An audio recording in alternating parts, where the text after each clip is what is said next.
Bismillah, assalamualaikum warahmatullahi wabarakatuh. Innal hamdalillah nahmaduhu wa nasta'inuhu wa nastahdihi wa natubu ilaih wa na'udzu billahi min syururi anfusina wa sayyiati a'malina may yahdihillahu fahuwal muhtadi wa may yudlil falan tajida lahu waliyyan mursyida. Asyhadu an la ilaha illallah wahdahu la syarikalah wa asyhadu anna Muhammadan abduhu wa rasuluhu la nabiyya wa la rasula ba'dah. Allahumma shalli ala Muhammadin wa ala Muhammad kama shallaita ala Ibrahim wa ala ali Ibrahim innaka Hamidum Majid.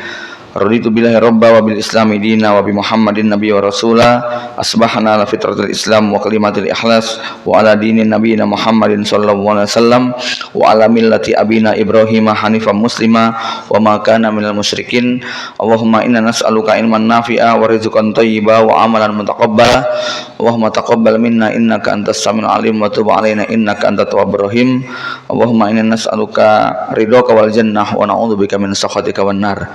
Amma ba'du, para jamaah salat subuh yang dirahmati Allah Subhanahu wa taala, bersyukur kita pada Allah di kesempatan pagi ini pada Ramadan yang ke-19 ya sini ya. Allah berikan kita banyak sekali nikmat dan karunia-Nya. Mudah-mudahan Allah beri kita nikmat sampai sempurnanya Ramadan ini, bahkan hingga Ramadan-Ramadan berikutnya.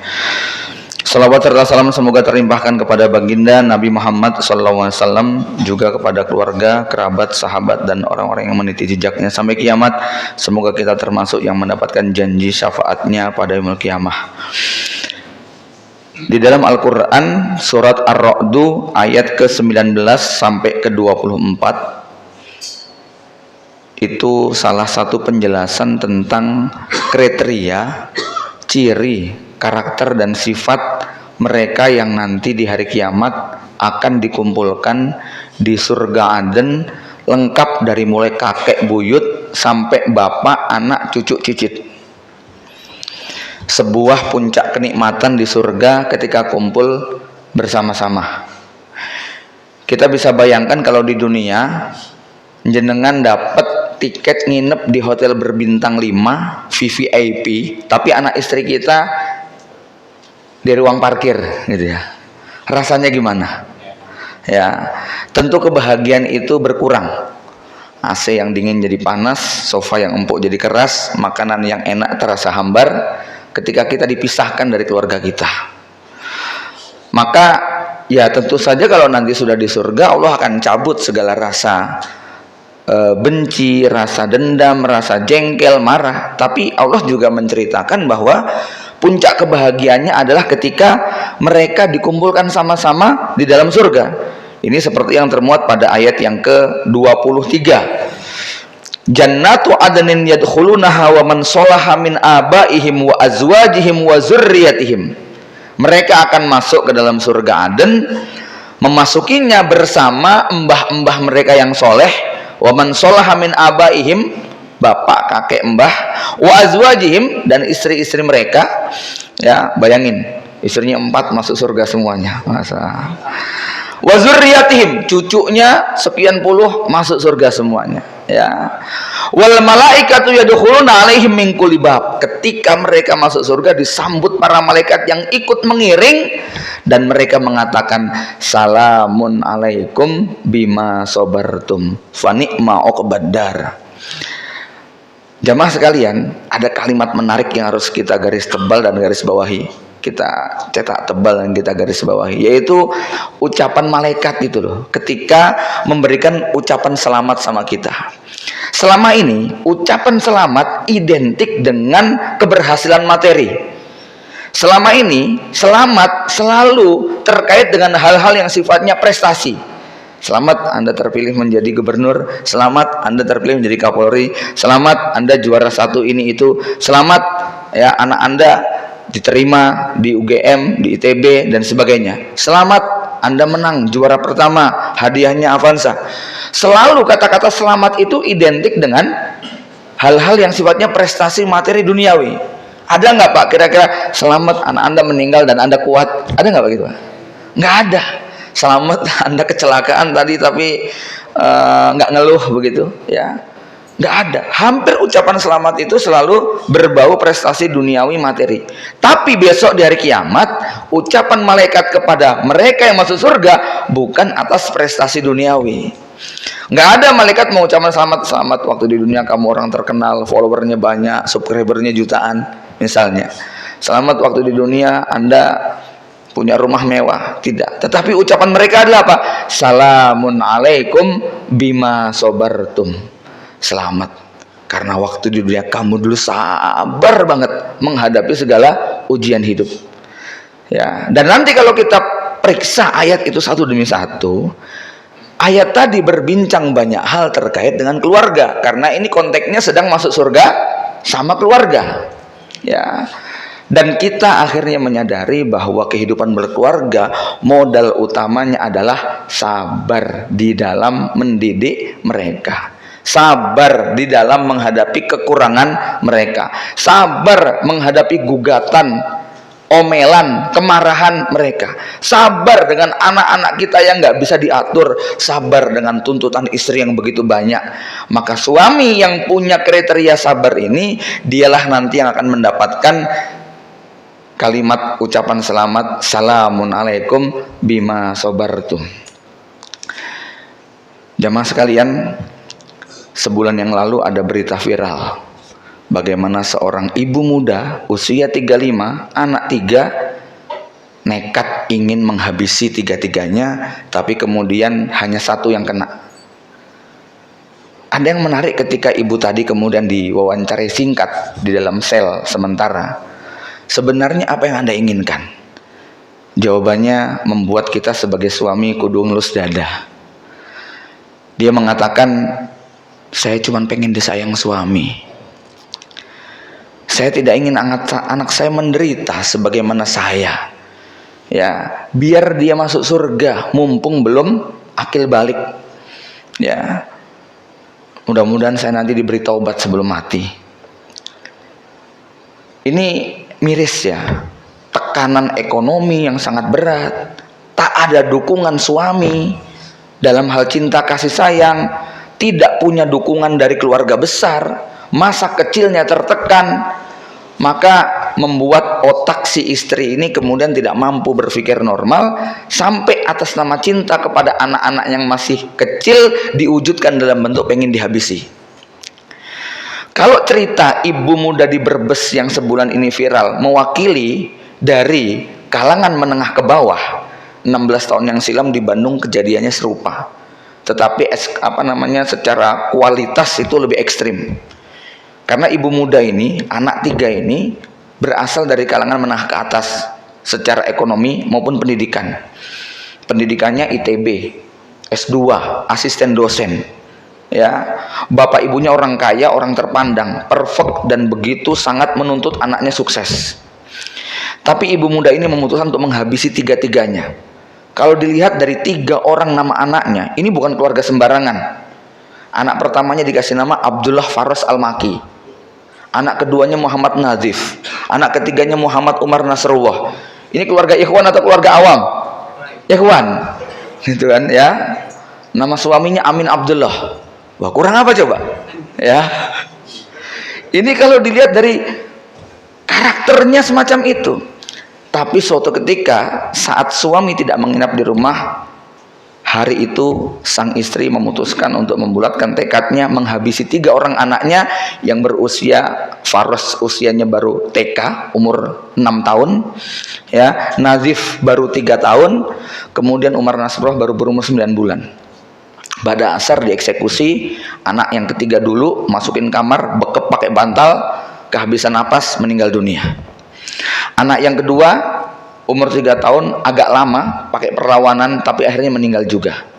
Anak yang ketiga masih TPA belum pulang. Jam 5 kurang anaknya datang, diantar mobil jemputan, sampai di rumah disambut ibunya tapi tetap dengan tekad yang sama, harus dihabisi malam ini juga. Si anak itu mengucapkan, "Umi, aku lapar." Ya, Faros lapar, minta makan. Diambilkan nasi dengan lauknya, maam sendiri. Sambil maam anak itu mengatakan, "Umi, nanti pada maghrib aku diajarin ngaji ya." Mengangguk tapi berat, begitu loh ya. Dan akhirnya pada maghrib anak itu dibawa ke kamar sebagaimana nasib 2 kakaknya, 2 adiknya tadi, dan akhirnya Isya meninggal dunia. Lebih lama perlawanannya.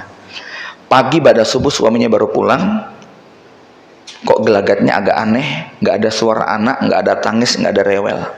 Suami bertanya, anak-anak kemana? Ya, pintu kemudian dibuka, sang suami kaget melihat 3 anaknya sudah tiada.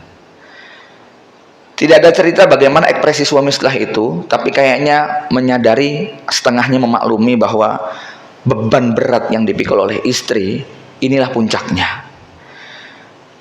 Para ikhwan sekalian, alhamdulillah di sini kebanyakan bapak-bapak ini, ya.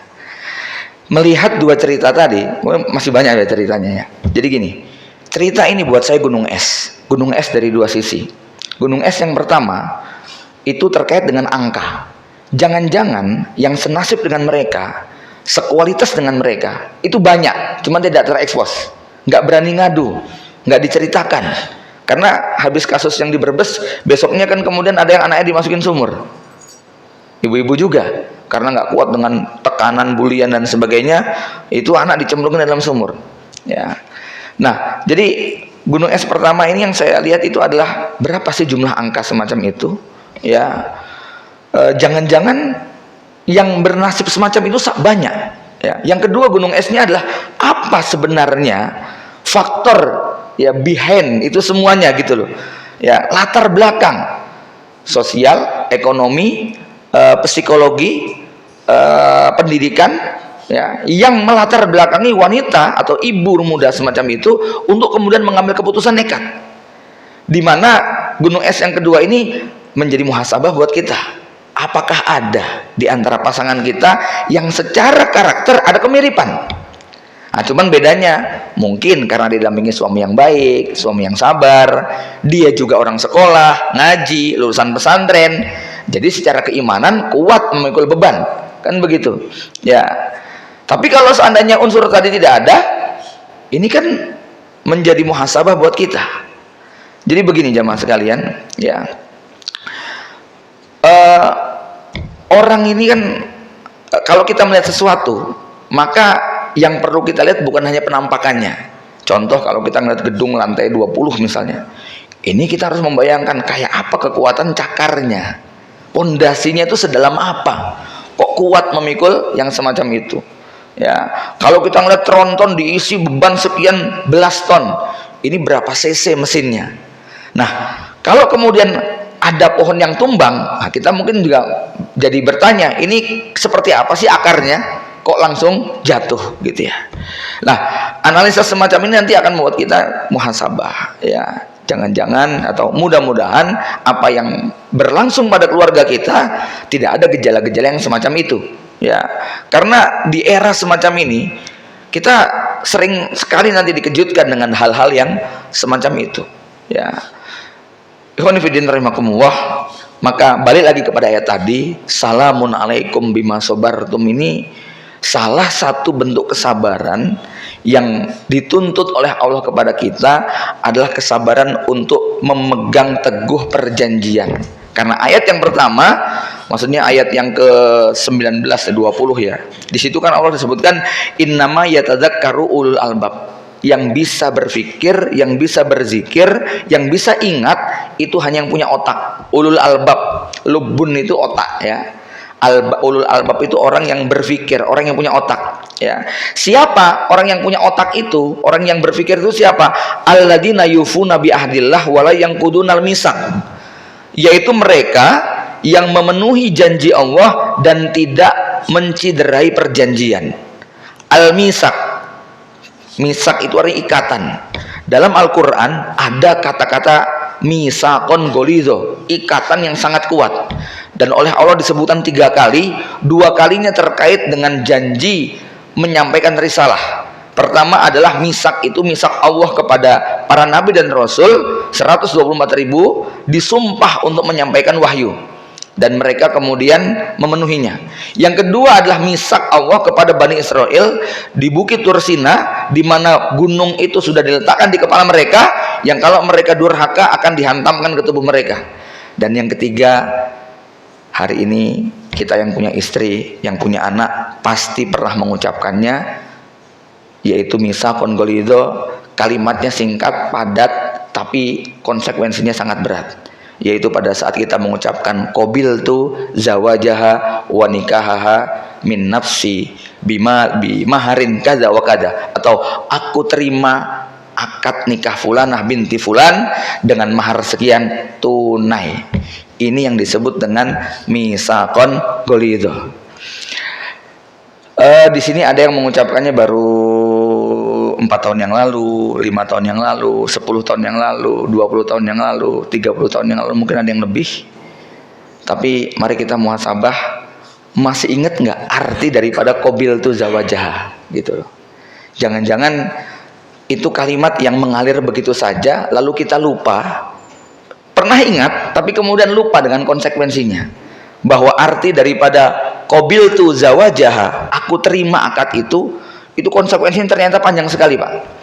Jadi qabiltu zawajah itu aku siap untuk menerima senyum dan tangisnya, aku siap untuk menerima omelan dan cemberutannya, aku siap untuk menanggung semua beban hidupnya, aku akan menanggung semua anak-anak yang lahir dari rahimnya, aku akan menerima segala keluh kesah dan tangisnya, aku siap untuk menerima segala kekurangan dan kelebihannya, aku siap untuk memahami, menyelami hati dan perasaannya, aku tidak akan mengkhianatinya, aku tidak akan membiarkan air matanya tumpah, aku akan membahagiakannya, aku akan menuntun tangannya ke surga, aku akan bertanggung jawab di akhirat kalau dia berbuat maksiat dan aku tidak menegurnya padahal aku mampu untuk melakukannya. Mau diterusin lagi, Pak? Wah, segini aja udah berat ini ya. Dengar konsekuensi gini aja kita sudah sangat berat sekali. Itu makna wala yang kudunal misak ya. Maka wajar kalau kemudian hadiahnya salamun alaikum bima sobartum. Betul-betul suami dituntut untuk sabar betul gitu kan ya. Bapak Ibu yang dirahmati Allah Subhanahu wa taala, maka kesabaran suami, jihad suami menafkahi istri lahir dan batin sampai akhir hayat ini butuh ilmu sabar. Jadi begini ya, buat kita yang awal menikah, ketika ketemu dengan calon kita itu mirip, calon kita itu mirip seperti gunung es, Pak, yang kelihatan di atas itu paling hanya 10%. Maka rumusnya tuh sederhana, nikah itu cocoknya cuma 10%. Yang 90% adalah penyesuaian. Kalau kita tidak punya kemampuan menyesuaikan dengan segala perubahan, benturan adanya ya. Gunung es yang kelihatan hanya 10%, yang 90% tenggelam di bawah lautan. Ketika kita pertama kali ketemu pasangan kita lihat, wah kayaknya chemistry banget nih gitu ya, cocok banget gitu kan ya, kayaknya kalau saya sama dia bisa bahagia, kayaknya banyak sekali yang membuat saya kok klik dengan dia. Itu 10%, Pak. Nah, begitu kita kemudian qabiltu, menyelami hari-hari, maka seperti Anda menyelami gunung es, makin dalam makin nyesek ya enggak? Kalau nggak punya alat bantu yang kuat, nggak punya alat selam yang kuat gitu ya, kita sudah kelepek-kelepek itu, kehabisan napas, nggak punya oksigen untuk menyelam ke bawah, makin ke dalam tekanannya makin kuat. Tapi itu harus dijalani, nggak bisa kemudian kita hanya terima suasananya seperti suasana pengantin baru aja. Sampai kita tua ini harus kita terima konsekuensi ini. Ini ya yang kemudian digambarkan perempuan itu seperti sebuah kota yang suhu dan cuacanya sangat ekstrim, dan laki-laki itu adalah penghuni kota tadi yang siap dengan segala perubahan cuaca gitu kan, dari mendung tiba-tiba terik, dari terik tiba-tiba hujan, guntur menggelegar, angin kencang dan sebagainya.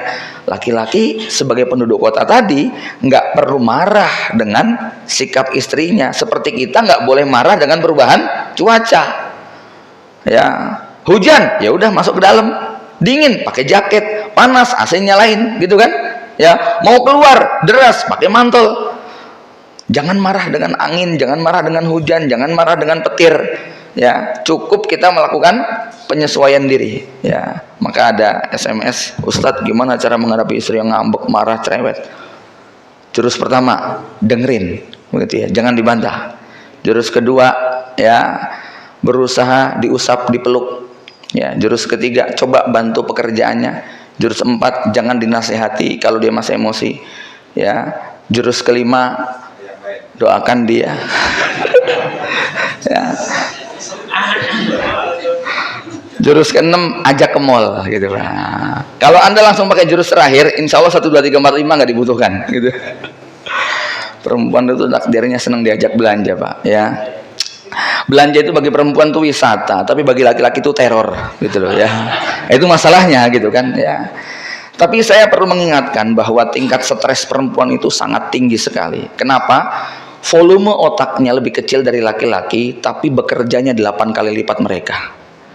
Kalau kita pernah menimbang berat otak kita, laki-laki itu kurang lebih 1100 sampai 1350 gram. Perempuan itu hanya 850 sampai 1100 gram. Ada selisih sekitar 1/4 lah. Ya. Tapi otak mereka yang lebih kecil secara volume ini bekerjanya 8 kali lebih keras, lebih cepat daripada laki-laki. Kenapa? Karena ada korpus kolosum di tengah yang menghubungkan kanan kiri, lebih tebal, lebih lebar. Itu yang membuat perempuan gampang menghubungkan hal-hal yang sebenarnya nggak ada hubungan. Laki-laki otaknya seperti komputer, ada foldernya, ya.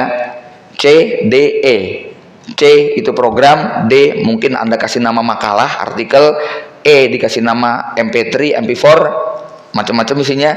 Laki-laki itu bisa masalah masjid nggak dibawa ke rumah, masalah rumah nggak dibawa ke sekolah, masalah sekolah nggak dibawa ke kantor, masalah kantor nggak dibawa ke sawah, begitu kan? Berdiri sendiri. Otak perempuan nggak begitu, Pak. Otak perempuan tuh kayak lapangan kosong, nggak ada batasnya, nggak ada garisnya. Mau parkir bingung, muter-muter nggak dapat tempat. Kapan mulai berhenti? Dia baru mulai berhenti kalau sudah cerita sama suaminya. Masalahnya sudah dicurhatkan. Tapi ini masalah juga. Kenapa? Otak laki-laki tidak didesain untuk asik dengerin omongan perempuan. Itu loh. Bosen kita. Ya. Padahal itu kebutuhan.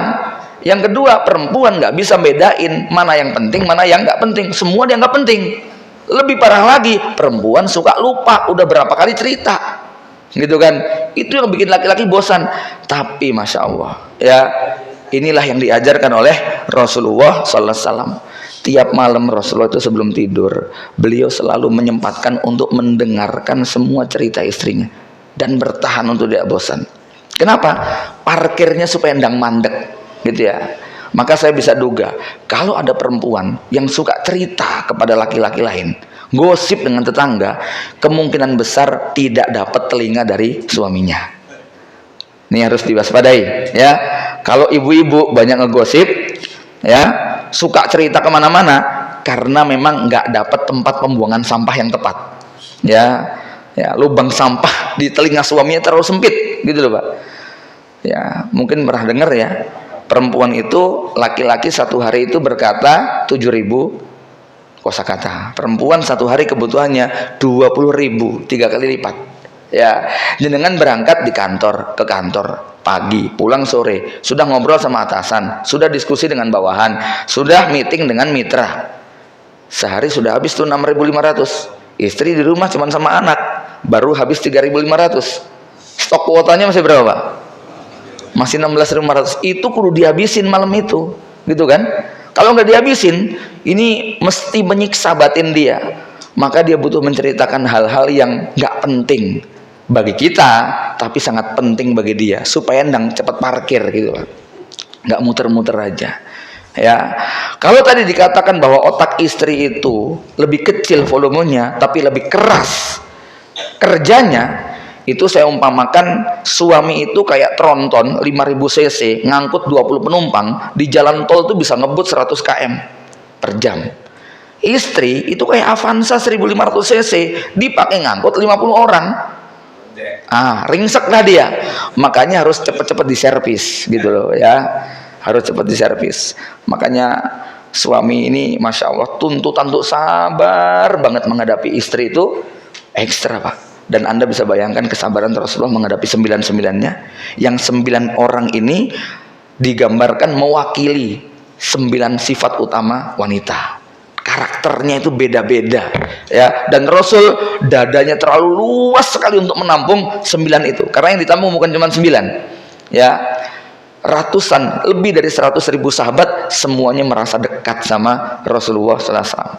Ya, inilah kehebatan hati Nabi kita Muhammad SAW.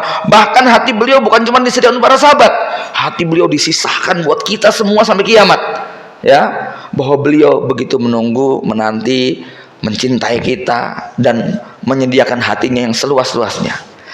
Kembali lagi kepada tema kita tentang bagaimana makna salamun alaikum bima sobartum. Betapa kita menjadi laki-laki dituntut benar untuk punya kesabaran ekstra menghadapi pasangan hidup kita, ya. Kenapa? Inilah nanti yang akan mengantarkan kita kepada surga Allah Subhanahu wa taala. Sekitar 1,5 bulan yang lalu ada kawan, istrinya meninggal. Ini contoh tentang bagaimana suami sabar. Saya tidak terlalu dekat, ya, pernah saja dipanelkan berdua di Solo dengan di Tangerang waktu itu kalau nggak salah, ya. Sampai suatu ketika tiba-tiba saya membaca statusnya yang berbunyi tentang wafatnya sang istri. Istrinya meninggal dunia hari Senin. Hari Selasa dia bikin status, hari Rabu saya takziah. Sebetulnya nggak mau takziah karena nggak terlalu dekat, tur jauh tempatnya, tapi karena baca statusnya kemudian saya bilang, Ustadz, saya insya Allah akan datang takziah. Dia mengatakan apa? Yakfika bidoa ya akhi. Ya, anta masyghul, indaka wadifah. Cukup doa saja, Anda sibuk, Anda banyak tugas dan pekerjaan. Ya, jazakumullah khairan. Saya bilang, enggak Ustaz, saya harus datang. Ya, saya minta waktu antum, sediakan waktu untuk saya akan datang dengan anak-anak saya bawa datang dengan kamera, saya pengen diskusi dengan Anda, bagaimana Anda kuat bersabar menghadapi istri yang sakit 9 tahun, parah, penyakitnya langka, dan suaminya bertahan. Karena kalimatnya begini, statusnya berbunyi begini, yaumama satas alina ayyuhuma ahammu hayati am hayatuki wala ta'lamina satadhabina ba'idan wala ta'lamina bi annaki hayati, kata dia. Wah, ini so sweet banget loh Pak, ya. Suatu hari engkau bertanya, mana yang lebih penting, hidupku atau hidupmu? Ya, padahal engkau sebentar lagi akan pergi dan engkau tidak tahu. Ya, aku jawab, tentu saja hidupku, tapi engkau akan pergi jauh dan tak kembali lagi, dan engkau tidak tahu bahwa engkaulah kehidupanku. Ya. Kemudian status yang kedua berbunyi begini, ya. Ajaban liman la yaskuruha ala tamami nikmati sihah wa qad madat li ummil aulad li ummi auladi tis'u sanawatin wa zaqat syiddatal alam walam taqulu illa ma yarduha rabbuha. Sangat aneh kepada orang yang tidak bersyukur dengan karunia kenikmatan sehat. Sungguh ibu dari anak-anakku ini telah menderita selama 9 tahun dan merasakan sakit yang la akadu asifuha wala taqulu illa ma yarduha rabbuha, yang aku tidak mampu melukiskannya, tetapi dia tidak pernah mengucapkan kata-kata kecuali yang diridhoi Allah Subhanahu wa taala. Rahimahullah, kata beliau ketika, ya, innaha tantakilu ila jiwarillah, ya, dia berpindah menuju sisi Allah, ya. Fa fi jiwarillah ahsanu min jiwari, keberadaannya di sisi Allah lebih baik daripada di sisiku. Jadi sang istri sakitnya giant leg Pak, kaki lebih besar daripada kaki raksasa, bobot terakhirnya 160 kilo, hanya itu bisa terbaring di atas ranjang. Suaminya bukan orang yang sehat biasa, operasi jantung 3 kali, ganti klep, kemudian penyakit-penyakit yang lain, tapi beliau bertahan, bersabar, menjadi single parent untuk 3 orang anaknya, untuk istrinya yang tidak bisa memenuhi tugas-tugas dan kewajibannya, ya, dan tawaran nikah lagi berkali-kali, tapi dia bertahan. Dia mengatakan kepada para ikhwan, ustadz yang nyuruh dia untuk nikah lagi, jelaskan kepada saya konsep keadilan poligami, yang satu sakit nggak mampu berbuat apa-apa, yang satu sehat bahagia. Gimana saya bisa berbuat adil kepada keduanya? Demi Allah saya tidak akan menikah lagi sampai dia meninggal dunia atau dia sembuh, ya, sampai kemudian Allah kemudian mengambilnya. Cerita mengalir 2 jam panjang lebar. Saya tanya, Ustadz, energi apa yang antum miliki sampai anda mampu bertahan semacam itu? Ya, dia mengatakan bahwa saya tidak memandang bahwa ini adalah istri biologis semata, tapi saya melihat ini adalah titipan Allah yang diamanahkan kepada saya. Saya harus kembalikan dengan keadaan yang sebaik-baiknya.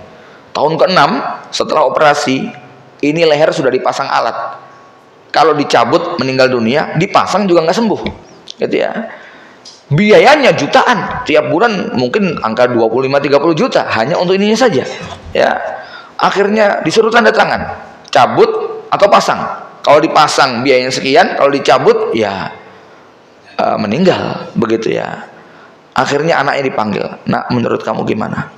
Si anak mengatakan, "Abi, kita laki-laki, kalau pakai logika nggak sanggup kita untuk menyelesaikan ini. Dari mana biayanya? Tapi kalau pakai rasa, anak mana yang tega tanda tangan untuk kematian ibunya?" Ya, Abi bertahan. Subhanallah, 3 tahun bertahan dari pos itu. 6 bulan sebelum meninggal dunia sudah pakai tabung oksigen ya.